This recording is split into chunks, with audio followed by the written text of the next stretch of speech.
warahmatullahi wabarakatuh. Alhamdulillahirabbil alamin wa bihi nasta'inu wa ala umuri dunya wadin wassalatu wassalamu ala asrafil anbiya'i wal mursalin Sayyidina Muhammadin wa ala alihi sahbihi ajmain amma ba'du. Alhamdulillahirabbil alamin. Segala puji bagi Allah SWT, di mana kita masih diberikan kesehatan dan masih diberikan umur yang panjang. Salawat serta salam tak lupa saya curahkan kepada Nabi besar kita, Muhammad Sallallahu Alaihi Wasallam. Sebelumnya, izinkan saya memperkenalkan diri. Di sini saya sebagai moderator 1 yang bernama Mayang Putri Ramdhani dari kelas 10 MIA 2. Tapi di sini saya tidak sendiri. Karena ini tugas berkelompok. Kelompok saya terdiri dari 6 orang. Kelompok saya kelompok 5. Kelompok kita akan membahas tentang Khalafur Rasyidin. Kelompok kita akan membahas tentang Khalifah Abu Bakar Asy-Syiddiq. Sebelumnya, izinkan teman-teman saya memperkenalkan diri satu persatu. Assalamualaikum warahmatullahi wabarakatuh. Izin memperkenalkan diri, nama saya Lucy Dwianti, kelas 10 MIA 2. Di sini saya sebagai moderator 2. Assalamualaikum warahmatullahi wabarakatuh. Izin memperkenalkan diri, nama saya Nisfa Dwi Septari, kelas 10 MIA 2. Assalamualaikum warahmatullahi wabarakatuh. Izin memperkenalkan diri, nama saya Nurayu Rahmadani dari kelas 10 MIA 2. Assalamualaikum warahmatullahi wabarakatuh. Izin memperkenalkan diri, nama saya Alesya Livia Cantika dari kelas 10 MIA 2. Assalamualaikum warahmatullahi wabarakatuh. Izin memperkenalkan diri, nama saya Alfi Arifani dari kelas 10 MIA 2. Di sini saya akan menjelaskan tentang biografi Abu Bakar. Abu Bakar dari kabilah Timbin, Murrah bin Kab. Nasabnya bertemu dengan Nabi pada Adnan. Setiap kabilah yang tinggal di Mekah punya keistimewaan tersendiri. Ya, ini ada tidaknya hubungannya dengan sesuatu jabatan di Ka'bah. Untuk Banu Taim bin Murrah menyusun masalah diat atau tebusan darah dan segala macam ganti rugi. Pada zaman jahiliyah, masalah penebusan darah ini di tangan Abu Bakar tatkala posisinya cukup kuat, dan ia juga pemegang pimpinan kabilahnya. Oleh karena itu, bila ia harus menanggung sesuatu tebusan dan ia meminta bantuan Quraisy, mereka pun percaya dan mau memberikan tebusan itu, yang tak akan dipenuhi sekiranya orang lain yang memintanya. Abu Bakar bernama Abdullah ibnu Abi Quhafa At-Tamimi. Abu Quhafa nama sebenarnya Utsman bin Amir. Ibu Abu Bakar disebut Ummul Khair. Sebenarnya bernama Salma bin Sahir bin Amir. Di masa jahiliyah bernama Abdul Ka'bah. Lalu ditukar oleh Nabi menjadi Abdullah, unyahnya Abu Bakar. Beliau diberi kunyah Abu Bakar karena dia mula-mula sekali masuk Islam. Ada juga yang mengatakan bahwa tadinya ia bernama Atik. Dinisbahkan pada nama Ka'bah yang lain, yakni Al-Baitul Atik, yaitu rumah purba. Kata Atik berarti juga yang dibebaskan karena dari pihak ibunya tak pernah ada anak laki-laki yang hidup. Lalu ibunya bernazar jika ia melahirkan anak laki-laki akan diberi nama Abu Ka'bah dan akan disedekahkan kepada Ka'bah. Sesudah Abu Bakar hidup dan menjadi besar, ia diberi nama Atik, seolah ia telah dibesarkan dari maut. Gelarnya Asy-Syiddiq, yang berarti amat membenarkan. Beliau digelari Asy-Syiddiq karena amat segera membenarkan Rasul dalam berbagai macam peristiwa, terutama peristiwa Isra dan Miraj. Semasa kecil, Abu Bakar hidup seperti umumnya anak-anak di Mekah. Dalam usia muda, ia kawin dengan Qutailah binti Abdul Uzza. Dari perkawinan ini lahir Abdullah dan Asma. Asma inilah yang kemudian dijuluki Zatun Nitaqain. Sesudah dengan Qutailah, ia kawin dengan Asma. Inilah yang kemudian dijuluki Zatun Nitaqain. Sesudah dengan Kutailah, ia kawin lagi dengan Rahman binti Amir bin Uwaimir. Dari perkawinan ini lahir Abdurrahman dan Aisyah. Kemudian di Madinah ia kawin dengan Habibah binti Harijah.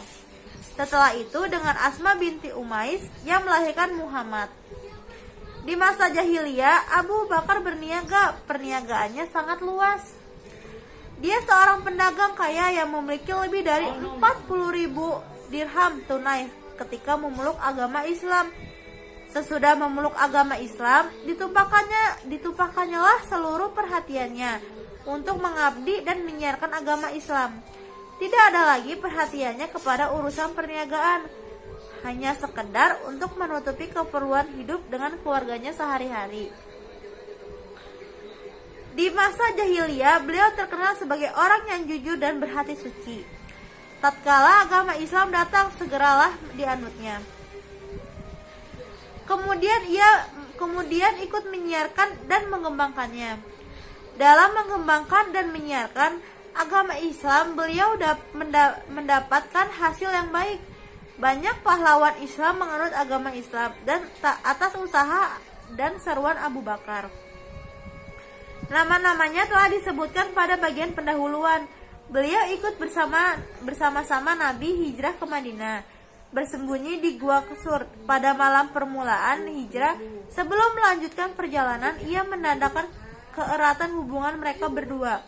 Abu Bakar dengan kejujuran dan kesucian hatinya, maka ia dapat mendalami jiwa dan semangat Islam lebih dari yang didapat para muslim lainnya. Kualitas pribadi dan keyakinan yang kokoh terhadap Nabi Muhammad menjadikannya figur paling menarik pada masa awal Islam. Ia memiliki watak yang lebih kuat dan dinamis daripada yang disebutkan dalam berbagai riwayat. Secara fisik, ia diriwayatkan berkulit cerah, berperawakan sedang, dan berwajah mungil. Ia mengecat janggutnya dan berjalan membungkuk. Abu Bakar berperangai sangat lembut dan sikapnya tenang sekali. Tak mudah ia terdorong oleh nafsu. Pandangannya jernih serta memiliki pikiran yang tajam. Banyak kepercayaan dan kebiasaan-kebiasaan masyarakat jahiliyah yang tidak diikutinya. Aisyah menyebutkan bahwa ia tak pernah minum minuman keras di masa zaman jahiliyah dan Islam. Meskipun penduduk Mekah umumnya sudah begitu hanyut dalam khamar dan mabuk-mabukan, ia seorang ahli genealogi. Bicaranya sedap dan pandai bergaul. Seperti dilukiskan oleh Ibnu Hisham, penulis kitab Syirah, dikutip oleh Haikal. Abu Bakar adalah laki-laki yang akrab di kalangan masyarakatnya. Disukai karena ia serba mudah. Ia dari keluarga Quraisy yang paling dekat dan paling banyak pengetahuan seluk-beluk kabilah itu, yang baik dan yang jahat. Ia seorang pedagang dengan perangai yang cukup terkenal. Karena suatu masalah, pemuka masyarakatnya sering datang menemuinya. Mungkin karena pengetahuannya, karena perdagangannya, atau mungkin juga karena bergaulnya yang enak. Ia tinggal di Mekah, di kampung yang sama dengan Khadijah binti Khuwailid, tempat saudagar-saudagar terkemuka yang membawa perdagangan dalam perjalanan musim dingin dan musim panas ke Syam, Suriah, Libanon, Palestina, dan Yordan, dan ke Yaman. Hanya 2 tahun beberapa bulan saja Abu Bakar lebih muda dari Nabi Muhammad. Besar sekali kemungkinannya usia yang tidak berjalan itu, persamaan bidang usaha, serta ketenangan jiwa dan perangainya, di samping ketidaksenangannya pada kebiasaan-kebiasaan Quraisy atau kepercayaan dan adat. Kemungkinan sekali itulah semua yang berpengaruh dalam persahabatan Nabi Muhammad dengan Abu Bakar. Banyak penghargaan yang diberikan kepada Khalifah Abu Bakar tentang kepandaiannya dan kebaikan hatinya. kawan maupun lawan memuji kesetiaan kepada agama baru itu. Demikian pula watak kesederhanaannya, kejujuran, dan integritas pribadinya. Jurji Zaidan, sejarawan Mesir beragama Kristen, menulis, zaman khalifah-khalifah yang alim adalah merupakan masa keemasan Islam. Khalifah-khalifah itu terkenal karena kesederhanaan, kealiman, dan keadilannya. Ketika Abu Bakar masuk Islam, ia memiliki 40.000 dirham, jumlah yang sangat besar pada waktu itu. Akan tetapi ia dihabiskan semua, termasuk uang yang diperolehnya dari perdagangan. Demi memajukan agama Islam, ketika wafat tidaklah ia memiliki apa-apa kecuali uang 1 dinar.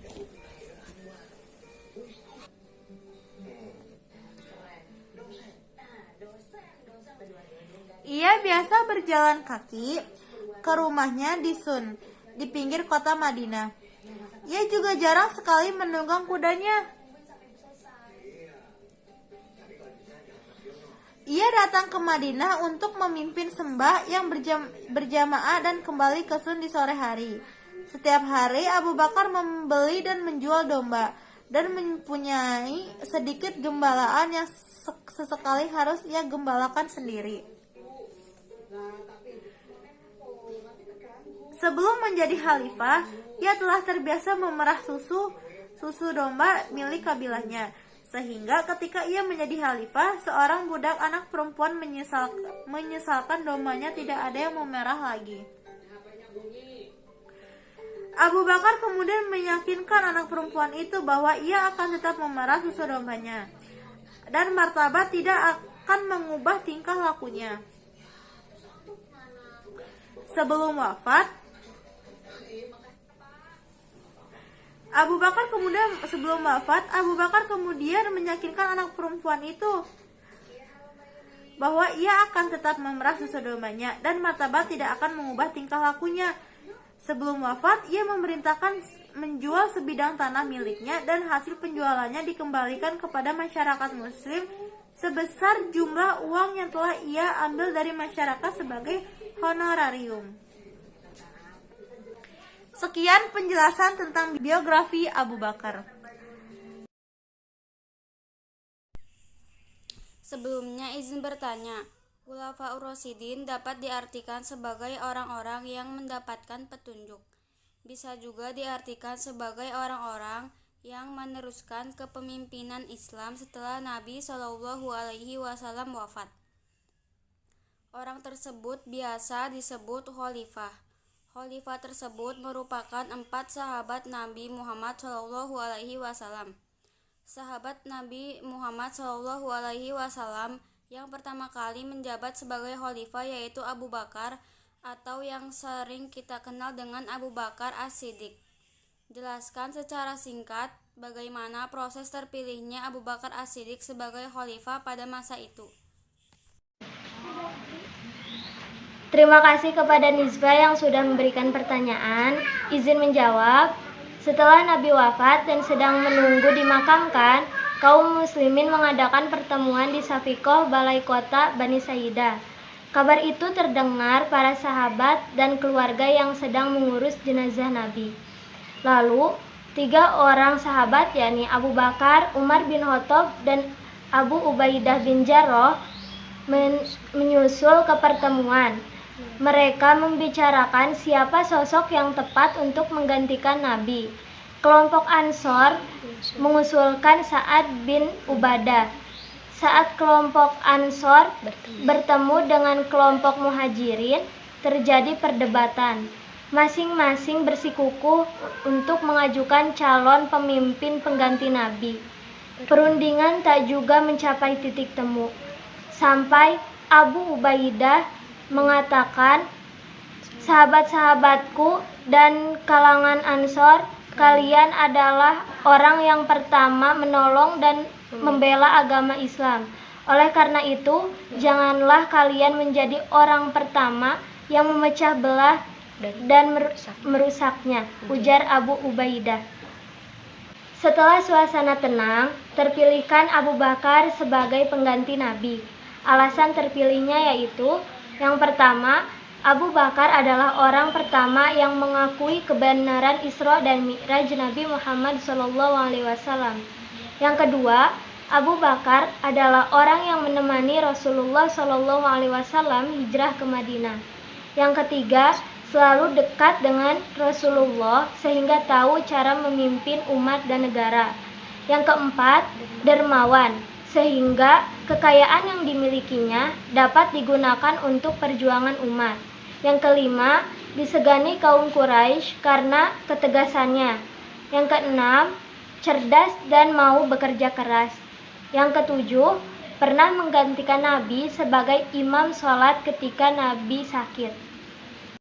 Izin bertanya, jarak antara usia Khalifah Abu Bakar As-Siddiq dan Nabi Muhammad SAW tidaklah begitu jauh.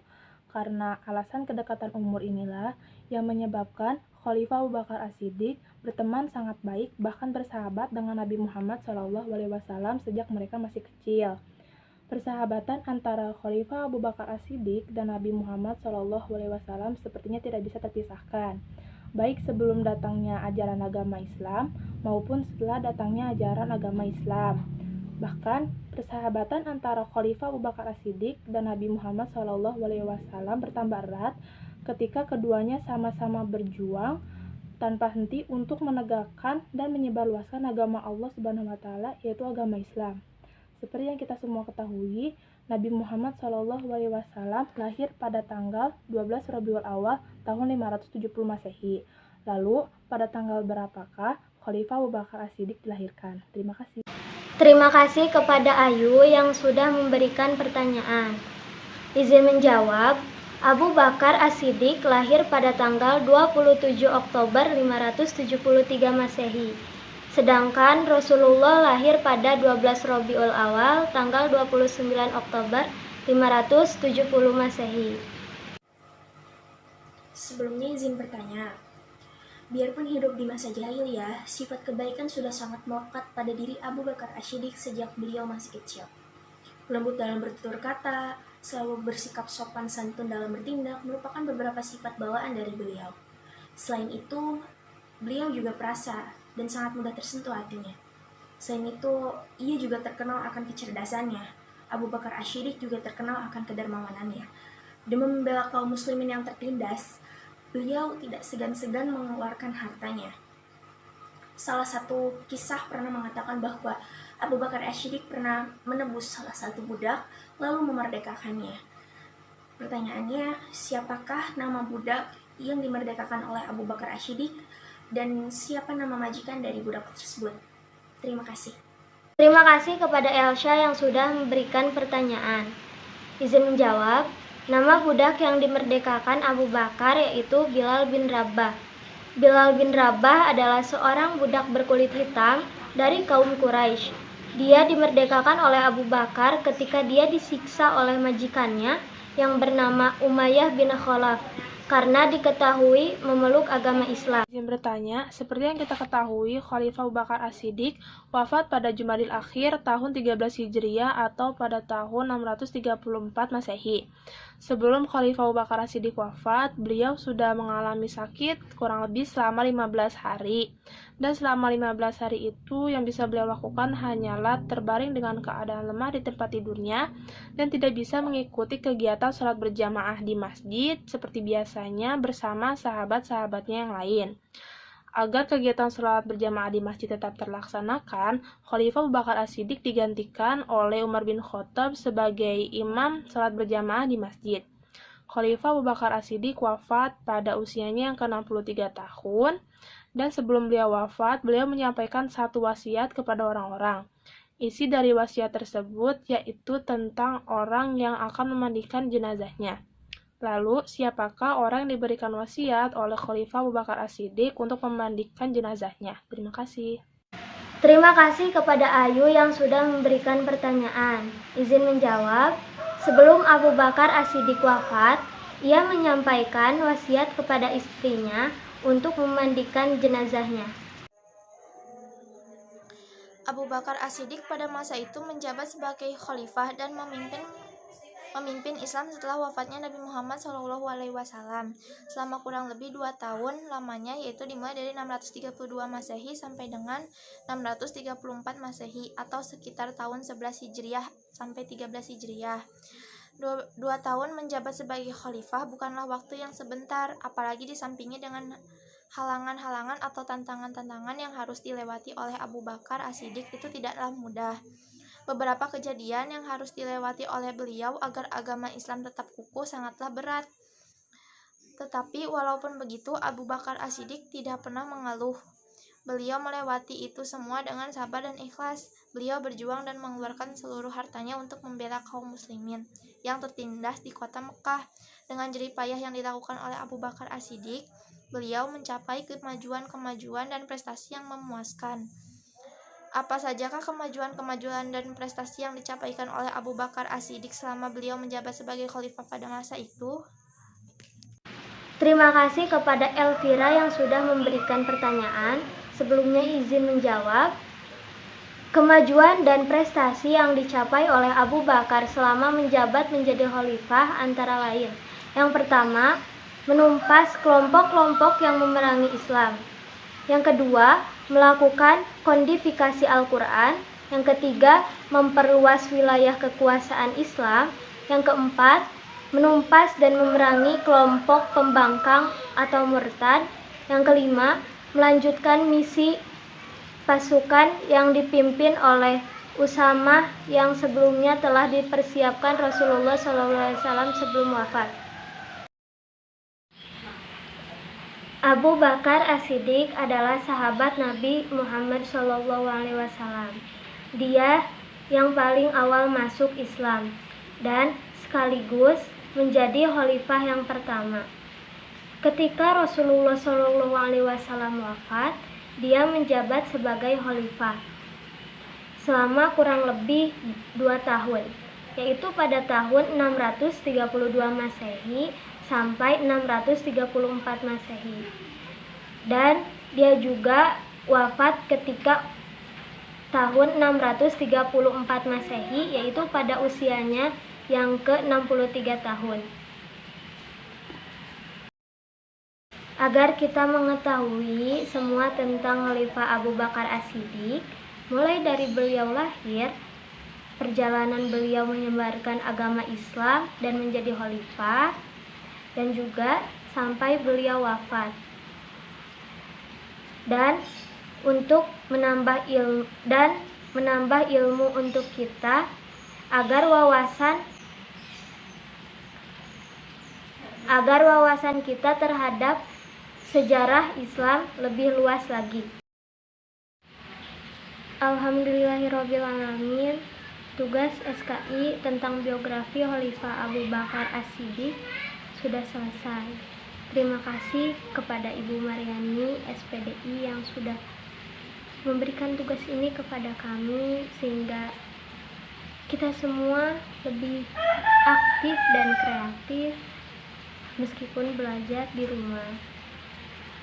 Dan kita juga bisa lebih mengenal akan sahabat-sahabat para nabi, dan tentunya kita juga lebih mengetahui tentang biografi dari Khalifah Abu Bakar itu.